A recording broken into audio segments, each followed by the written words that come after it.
আসসালামু আলাইকুম প্রিয় দর্শক, এই ডক্টর ইউনূসের অন্তর্বর্তীকালীন সরকারের যে কয়েকটা কর্মকাণ্ড নিয়ে এই মুহূর্তে সবচেয়ে বেশি সমালোচনা হচ্ছে, তার একটা হচ্ছে চট্টগ্রাম পোর্ট। চট্টগ্রাম পোর্টের একটা টার্মিনাল, মানে সবচেয়ে আধুনিক যে টার্মিনালটা, যেটাকে নিউ মেরিন টার্মিনাল বলা হয়, সেই টার্মিনালটা বিদেশি একটা কোম্পানির কাছে লিজ দেওয়ার যে আলোচনাটা চলছে, এবং বলা যায় এটা মোটামুটি চূড়ান্ত পর্যায়ে চলে যাচ্ছে ধীরে ধীরে, সম্ভবত সেপ্টেম্বর নাগাদ কিছু একটা হয়ে যাবে। সেটা নিয়ে কিন্তু বেশ সমালোচনা হচ্ছে, বেশ বাদ প্রতিবাদ হচ্ছে। ডক্টর ইউনূস এর মধ্যে চট্টগ্রাম গিয়েছিলেন, সেখানে যে ইনি এই বন্দর নিয়ে নানা রকম কথা বলেছেন যে বন্দর হচ্ছে দেশের অর্থনীতির হৃৎপিণ্ড, আমাদের এই হৃৎপিণ্ডটা যত বড় সেভাবে এটাকে পরিচালনা করা যাচ্ছে না, অতএব বিদেশিদের সবচেয়ে যারা ভালো টার্মিনালকে হ্যান্ডেল করতে পারে সেরকম কাউকে নিয়ে এসে তাদের দিয়ে হ্যান্ডেলিং করানো হবে। এগুলো নানা কথা, এই কথাগুলো শুনতে ভালো শোনা যায়। এর মধ্যে আমরা দেখলাম যে আমাদের প্রধান উপদেষ্টা যিনি প্রেস সচিব আছেন মিস্টার শফিকুল আলম, উনি একটা টেলিভিশনে দেখলাম বললেন যে এটা ওনারা করবেন, এবং সেই টেলিভিশনের সঞ্চালক ওনাকে প্রশ্ন করেছিলেন যে এটা আপনারা করতে পারেন কিনা। উনি বলেছেন সব কিছু করার ম্যান্ডেট নাকি ওনাদের আছে, সব কিছু এভরিথিং করার ম্যান্ডেট ওনাদের আছে, এবং সেই ম্যান্ডেটের জোরেই ওনারা এটা করছেন। এবং উনি যুক্তি দেখিয়েছেন, আমরা পৃথিবীর বেস্ট কোম্পানিকে নিয়ে আসছি যাদের নাকি 70-80টা পোর্ট হ্যান্ডেল করার অভিজ্ঞতা রয়েছে, সেরকম আমরা একটা কোম্পানিকে আনছি এবং এটা সেপ্টেম্বরের মধ্যে আমরা এটা শেষ করতে চাই। মানে ওনার বলার দৃঢ়তা শুনে মনে হলো ওনারা এটা করেই ছাড়বেন। এটা নিয়ে আলোচনাটা কিন্তু হচ্ছে যে কেন আপনি এই পোর্টটা বিদেশি একটা কোম্পানির কাছে দিচ্ছেন।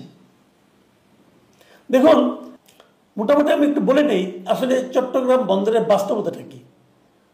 চট্টগ্রাম এই বন্দরের মোটামুটি 4টা টার্মিনাল আছে। এই 4টা টার্মিনালের মধ্যে সবচেয়ে বড় হচ্ছে এই নিউ মেরিন টার্মিনাল। এটা বড় এবং আধুনিক। এটা এত বড় যে এখানে একসঙ্গে সমুদ্রগামী 4টা জাহাজ ভিড়তে পারে। এখানে স্বয়ংক্রিয় ক্রেন আছে, মানে অনেক টাকা খরচ করে এই ক্রেনগুলিকে কিন্তু আনা হয়েছিল আমাদের এখানে, এবং এইটা আপনার তৈরি করা হয়েছিল আজকে থেকে 20 বছর আগে। প্রায় 700 কোটি টাকা এর মধ্যে খরচ করা হয়েছিল এটা বানাতে গিয়ে, এবং 3,500 কোটি টাকার যন্ত্রপাতি আনা হয়েছিল। এই যন্ত্রপাতি মানে স্বয়ংক্রিয় ক্রেন ট্রেন এগুলো, এবং এগুলিতে খুব দ্রুত মালামাল ওঠানামা করানো যায়। এবং তুলনামূলকভাবে এই টার্মিনালটাই সবচেয়ে ভালো চলছিল। কীভাবে ভালো চলছিল? যে বন্দরে একটা হিসাবে দেখা গেছে যে গত বছর সব বন্দরে তো সবগুলি টার্মিনালের একটা লক্ষ্যমাত্রা থাকে, তারা কী পরিমাণ কন্টেনার হ্যান্ডেলিং করতে পারবে, ওঠানামা করতে পারবে। দেখা গেছে এই নিউ মেরিন টার্মিনালে গত বছর তাদের যে লক্ষ্যমাত্রা নির্ধারণ করা হয়েছিল, সেই লক্ষ্যমাত্রার চেয়ে 3 লাখ কন্টেনার বেশি ওঠানামা করা হয়েছে এই টার্মিনালে। সেই হিসাবে এটা হচ্ছে সবচেয়ে লাভজনক টার্মিনাল, এবং আর্থিক বিবেচনাতেও এই টার্মিনালটা খুবই লাভজনক। এখন যে টার্মিনালটা লাভজনক সেটাকে কেন আপনি বিদেশি একজন বিনিয়োগকারীর কাছে দিয়ে দেবেন? ডক্টর ইউনূস বলেছেন যে তারা বিদেশি বিনিয়োগকারীর কাছে দিবেন, তারা এখানে ইনভেস্ট করবে, ইনভেস্ট করার পর এটাকে আরও আধুনিক করবে, করে তারপর একটা সার্টেন টাইম পর্যন্ত, ধরা যাক 15 বছর 20 বছর তারা সেটা পরিচালনা করবে, করে তাদের বিনিয়োগটা তুলে নেবে, তারপর তারা সেটা আবার আমাদের বন্দরের কাছে দিয়ে যাবে। কিন্তু তারা এখনো স্পষ্ট করেনি তারা কোন খাতে কত বিনিয়োগ করবে। আসলে যাদের এই টার্মিনাল সম্পর্কে ধারণা আছে তারা অনেকেই বলবেন আসলে না, এই টার্মিনালে নতুন করে বিনিয়োগ করারও কিছু নাই, কারণ এটা একটা পরিপূর্ণ টার্মিনাল। মোটামুটি এখানে যা যা থাকা লাগে একটা টার্মিনালে সবই এখানে আছে, তাহলে এখানে নতুন করে কে বিনিয়োগ করবে? আবার এটার এক পাশে কিন্তু আছে নৌঘাটি, আমাদের নৌবাহিনীর ঘাঁটি। নৌঘাঁটি থাকার কারণে এটাতে ওদিক দিয়ে সম্প্রসারণ করবে সেটাও কিন্তু পারবে না। মানে অনেক এক্সপার্ট যারা আছেন, যারা পোর্ট বুঝেন ভালো, তাদের অনেকে বলছিলেন যে তারা যদি করতেই চায়, আমাদের তাও টার্মিনাল আছে, একটা বে টার্মিনাল আছে, একটা লাল দিয়ার চরে টার্মিনাল আছে, সেগুলোতে তারা ইনভেস্ট করতে পারে। সেগুলোতে ইনভেস্ট করার অনেক সুযোগ সুবিধা আছে, সেখানে করুক, ইনভেস্ট করুক, ওটাকে আধুনিক করে বানাক, বানিয়ে তারপরে চালাক, চালাই এনে পরে এক পর্যায়ে আমাদের কাছে দিয়ে যাক। কিন্তু যেখানে অলরেডি আমরা ইনভেস্ট করে ফেলেছি, মানে 4,000 কোটি টাকা করে বেশি ইনভেস্টমেন্ট এখানে হয়ে গেছে অলরেডি, সেইটা তো সেই সময় 20 বছর আগের কথা বলছি। এর মধ্যে তো অর্থের মূল্যমান ধরলে আরো অনেক বেড়ে যাবে। যেখানে আমরা এত টাকা ইনভেস্ট করে ফেলেছি সেইটাকে কেন অন্যদের কাছে দিয়ে দেওয়া হবে? ওখানে তারা কি নতুন করে ইনভেস্ট করবে? যে কারণে আমরা আগেও বলেছি কিন্তু যে টার্মিনালের কাজ আমরা শুরু করতে পারিনি, আপনি সেখানে যান। আপনার নিশ্চয় মনে আছে, আমরা কিন্তু এরকম পতেঙ্গার যে টার্মিনালটা আছে তার দায়িত্ব কিন্তু সৌদি আরবের কাছে দেওয়া হয়েছিল, তারা করেছে, ওটা নিয়ে কোনো প্রশ্ন ওঠেনি। কিন্তু এখন তারা প্রশ্নটা তুলছে এই কারণে যে আমাদের একটা ইতিমধ্যে তৈরি থাকা, ভালোভাবে কাজ করতেছে এমন একটা টার্মিনালকে কেন বিদেশি একটা কোম্পানির কাছে দেওয়া হচ্ছে? এই প্রশ্নের কোনো জবাব কেউ দিচ্ছে না। এবং তারা তাদেরকে প্রশ্ন করে, তারা বলে তারা নাকি এটা করতে পারে, তাদের নাকি সে ম্যান্ডেট আছে। একটা সরকার, অন্তর্বর্তীকালীন সরকার, এদের প্রধান দায়িত্ব হলো একটা নির্বাচন অনুষ্ঠান করা এবং নির্বাচনের মাধ্যমে একটা গণতান্ত্রিক জনগণের ভোটে নির্বাচিত একটা সরকারের কাছে দায়িত্ব হস্তান্তর করা। তারা বলছে তাদের নাকি এগুলি করার অধিকার আছে এবং এগুলো নাকি সংস্কারের মধ্যে পড়ে। তারা বলছে তাদের ম্যান্ডেটটা হলো সংস্কারের, তাদের সংস্কারের মধ্যে সবকিছুই পড়ে। মানে যা কিছু করবে নতুন কিছু, ওটা নাকি সংস্কারের মধ্যে পড়বে বলছে, আমাদের শুনতে হচ্ছে। এবং ভেরি ইন্টারেস্টিংলি এই বিষয়ে আমি আমাদের পলিটিক্যাল পার্টিগুলো, দুই একটা বাম পার্টি ছাড়া, যেটা বাম ঘোরানা দুই একটা পার্টি ছাড়া আর কেউ এটা নিয়ে কোনো প্রতিবাদ করছে না। বিএনপি জামাতের জন্য যারা বড় পার্টি আছে তারা কিন্তু এটা নিয়ে তেমন কিছু বলছে না।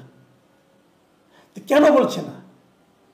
এই প্রশ্নের কিন্তু কোনো আমরা জবাবও পাচ্ছি না। তো এখন এখানে আরেকটা ব্যাপার আছে। আরেকটা ব্যাপার হলো কি, মানে ওনারা যে যুক্তি দিচ্ছেন এটাকে এখন যে পরিমাণ লক্ষ্যমাত্রার চেয়ে বেশি কন্টেনার ওঠানামা করা হচ্ছে, এটা যদি আরও ওঠানামা করা যায় তাহলে আরও লাভ হবে, এর যুক্তি হিসেবে খারাপ না। কিন্তু তারপরে প্রশ্ন হলো, আপনি যে এত এত কন্টেনার ওঠানামা করাবেন, সেই কন্টেনারগুলো নামানোর পরে আপনি নিবেন কোথায়? আপনি কোথায় এগুলি দিয়ে আপনি কোথায় নিয়ে ডাম্প করবেন? আমাদের কি সেরকম কানেক্টিভিটি তৈরি করা আছে? আমি একটা আপনাদের আমাদের এখানে কীভাবে কাজটা হয় তার একটা এক্সাম্পল আপনাদেরকে আমরা দিচ্ছি। যেমন ধরা যাক, এই চট্টগ্রাম বন্দর থেকে আমাদের যত কন্টেনার ওঠানামা করা হয় তার 70% কন্টেনার আসে ঢাকার আশুলিয়ার বীরাশ্রম ডিপোতে, এবং এখানে মালামালগুলো রেখে আবার সেগুলো খালি কন্টেনারগুলো বন্দরে ফেরা যায়। এখন এই যে বীরাশ্রমে যে আসবে, এর জন্য কি খুবই একদম মানে আপনার কানেক্টেড কোনো রকম মানে কোনো কানেক্টিভিটি আছে কিনা, মানে এমন কোনো পথ আছে কিনা যে পথে কেবল কন্টেনারগুলি আসবে? তা তো নাই। তাহলে তাদেরকে করতে হয় কি, নর্মাল যে যানজট আছে সেই যানজট ঠেলেই কিন্তু এই পর্যন্ত আসতে হচ্ছে। যদি এখানে একটা বিকল্প পথ তৈরি করা যেত, এমন একটা পদ্ধতি তৈরি করা যেত, ওখানে আনার সঙ্গে সঙ্গে সেগুলোকে এই ডিপোতে আনা যাবে এবং এখান থেকে আবার ক্লিয়ার করে আবার ফেরত দেওয়া যাবে, তাহলে নয় বুঝতাম। যদি এই কাজগুলি কি ওই বিদেশি কোম্পানি করবে,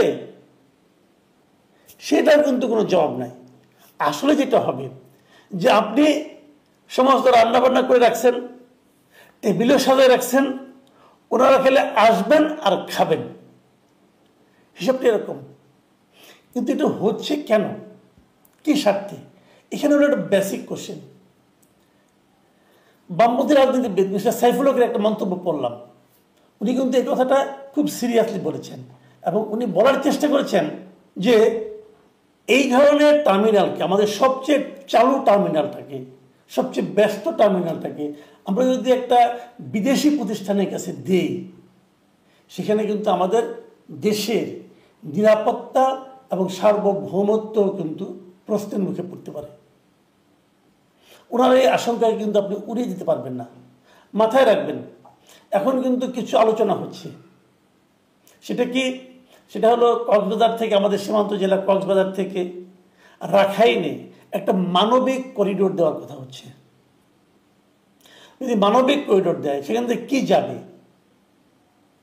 যা যাবে সেগুলো কিভাবে এই দেশে আসবে? সেটা কি পোর্টের মাধ্যমে আসবে? তাহলে সবচেয়ে লাভজনক হয় বিমানে আসার চেয়েও। পোর্টের মাধ্যমে আসলো, এখান থেকে কক্সবাজার একদম কাছে চলে গেল। কাজে যদি বিদেশিদের কাছে আপনি এটাকে হ্যান্ডেলিং করার দায়িত্বটা দেন, ওখান থেকে কী আসবে কি আসবে না তার জবাবদিহিতা কি আর স্বাভাবিক পর্যায়ে থাকবে? আসলে হচ্ছেটা কি? এটার সঙ্গে কি এটা মেলানো যাবে? নাকি এটা মেলাতে গেলে কেউ আবার বলবে যে তাদের ম্যান্ডেটের উপর হাত দিয়ে দিয়েছি আমরা, তাদেরকে সেই ম্যান্ডেট দেওয়া হয়েছে। তাদেরকে কি ম্যান্ডেট দেওয়া হয়েছে আমাদের দেশের একটা অঞ্চলকে ঝুঁকির মুখে ফেলে দেওয়ার? তাদেরকে কি ম্যান্ডেট দেওয়া হয়েছে একটা মানে শান্ত দেশকে একটা যুদ্ধের মুখে ঠেলে নিয়ে যাওয়ার? তারা অবশ্য বলছে যে এটা করলে পরে পরবর্তী সময়ে আমরা রাখাইন রাজ্যের সঙ্গে আরাকান আর্মির সঙ্গে একটা আলোচনার মাধ্যমে আমাদের এখানে থাকা রোহিঙ্গাদের ফেরত পাঠাতে পারবো। সেটাও কি সম্ভব হবে? কোনো গ্যারান্টি আছে? যদি না হয় তাহলে আমরা কেন সেই ঝুঁকিতে যাচ্ছি?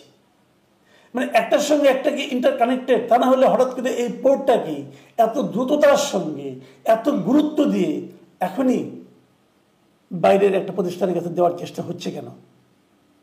এই সবগুলোকে মিলিয়ে ভাবতে হবে। প্রিয় দর্শক, আমি কথাগুলি বললাম, আপনারা ভাবুন। এখন এ পর্যন্তই। আল্লাহ হাফেজ।